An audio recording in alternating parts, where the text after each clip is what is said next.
Hi, that's me here. I'm back with just a quick tutorial video thing. I got asked a couple of questions, and I thought I'd just answer them in a video type way. So first of all, first question is, how do you see a player's overall potential? So I'm just going to be looking at Stoke here. It's just a random team. I just picked them randomly, and we're going to take a look at Shawcross. Obviously, a fairly young defender, got quite a bit of potential. And if we want to look at how good he is, first of all, in particular positions, if you just go to overview, in there will be information. You can get where his best positions to play are, and you can click here on the right back. He's very bad at right back. He can mainly play centre back, and he's a very good centre back in that position. Then if you want to take a look at his potential, he's not going to grow a huge amount, but he's already at a very good potential, and he's going to stay there for the next, I don't know, most likely 8 years before he starts going down. So he's a good, I would consider him a good player to keep. Whereas Upson is 9 years older than him, and as you can see, he's not a bad defender. He's only half a star worse, and three stars, the kind of rating you want if you're going to be playing the player. 2.5 maybe as backup, and that's at the least. I'd say 2 stars. I just get rid of them. They're not good enough for your team anymore. So Upson's a decent player, but he's old. He's not the best, and he's not going to improve in a huge amount. And we already have Huth, who's better, but he's actually injured in this. So Upson's he's on the fringes, but we could do with a centre back who's a bit younger. But of course we don't want to lose our homegrown players. So if you want to just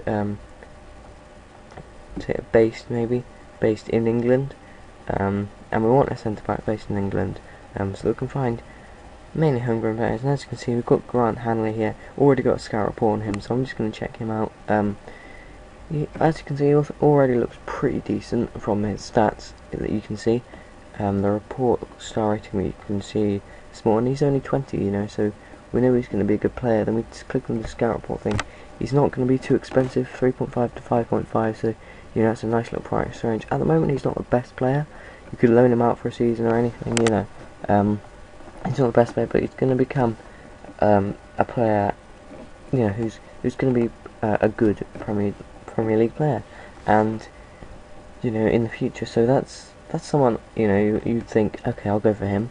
And let's take another example, just quickly. I'm just going to show you how to buy, how to buy new players, and how to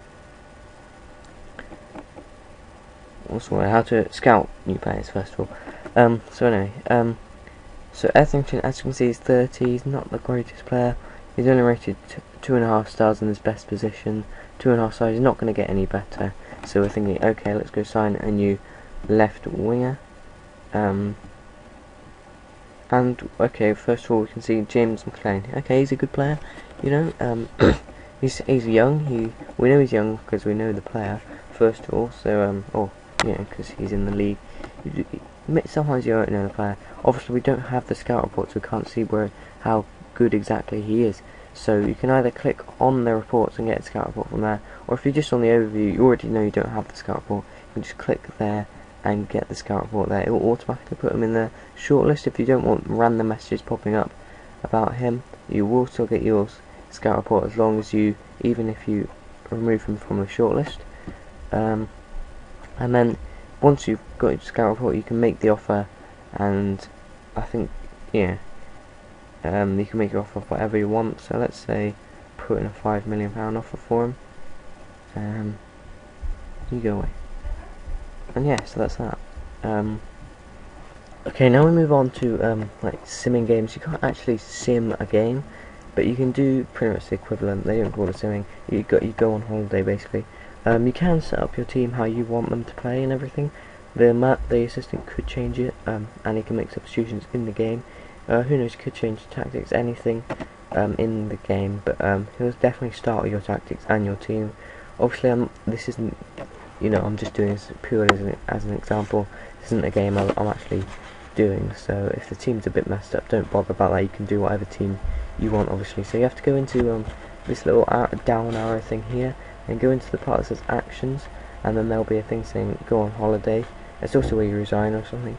Then you go on holiday for 1 day if you just want to sim it, or if you want to sim a few or a long time, like a long period of time.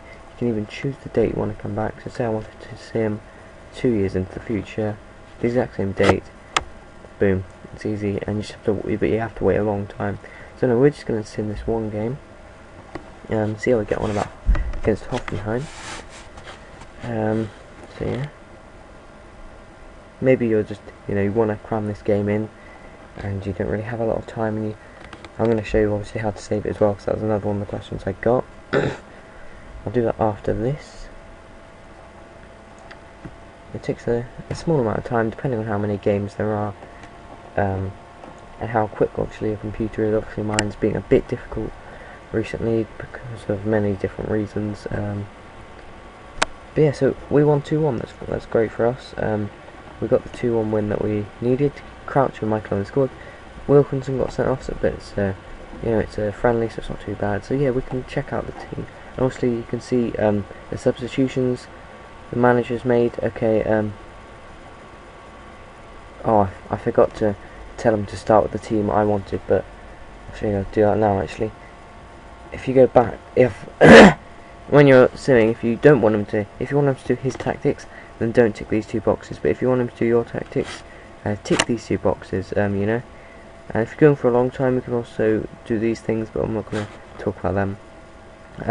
So yeah, I didn't tick those boxes. He did a team, and we won the match. So sometimes it can be the better thing to do. Crouch and Owen scored. 2 goal scorers I put out anyway, so that's fine. And now we've got all our reports back. I also did this because when I was just planning it out in my head. So we've got a few reports in. So as you can see, McLean's the one that I was talking about. So I bidded 5 million, but as you can see, we only actually need to bid up to 4.4 according to my assistant manager. And now we can see he's as good as Etherington is now, but he's going to get a whole star potential better. So that is really, really good. So I would consider him a good signing. Why not go and buy him? So yeah, that is pretty much it. I just need to show you how to save now. You go into this thing that says FM, drop down, you can save the game or save as. I have it saved as Wigan, but I just don't play this save anymore, so I'm just gonna, let's call it, I'll just call it my practice, no, let's call it, tutorials, and this can be the save where I do all my tutorials, and then just press save, and it saves. You can also just press Control S, which will also save the game. If you're on PC, if it's Mac, it will be Command S. That'll be the default setting anyway. You can change that to make so you could put Shift S and then if you want that, but the default will be Control S on PC or Command S on Mac. I have played both, so I do know that for sure. Yeah, and it's exactly the same on Mac for the rest of the stuff. There's no changes and stuff. So anyway, thank you for watching, and I'll see you soon. Thanks, bye.